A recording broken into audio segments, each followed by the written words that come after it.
फिर प्रश्न है, मैं को कैसे जाने। तो अब प्रश्न है उठा कि मैं को कैसे जाने।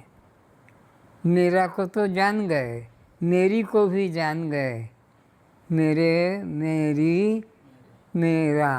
अब मैं को कैसे जाने, अब इसमें सावधान रहना। खोज अनात्मा का ही हो सकती है। खोज जो भी होती है आत्मा की तो होती नहीं, क्योंकि आत्मा निर्गुण निराकार है और वह तुम स्वयं ही हो। तो खोज जब भी होती है अनात्मा की जड़ की ही होती है।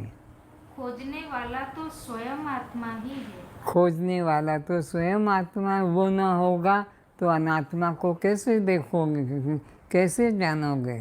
तो देखने वाला, जानने वाला चेतन आत्मा तुम स्वयं ही हो। आत्मा तो सर्वव्यापक तत्व है। आत्मा कैसा है, सर्वव्यापक तत्व है। अनात्मा ही एक देशीय परिचिन्न नाशवान हो सकता है। आकाश जैसे सर्वव्यापक है, आत्मा सर्वव्यापक है। देह पर छिन्न है, चांद सूरज पर छिन्न है, अलग दिखाई पड़ते हैं, पर आत्मा तो आकाश की तरह सर्वव्यापक है।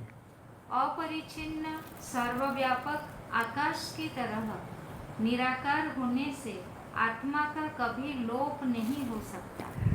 तो आत्मा आकाश की तरह सर्वव्यापक होने से सूरज चांद की तरह उसका लोप नहीं हो सकता।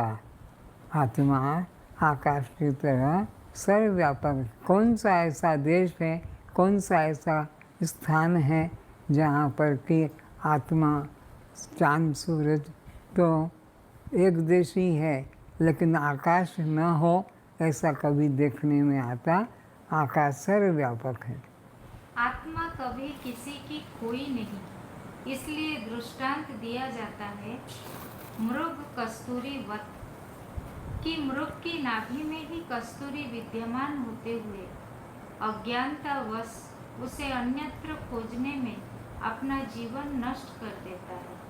कस्तूरी कुंडल बसे मृग ढूंढे बनमाई, ऐसे प्रभु घट घट घट घट बसे और मूरख खोजन जाए।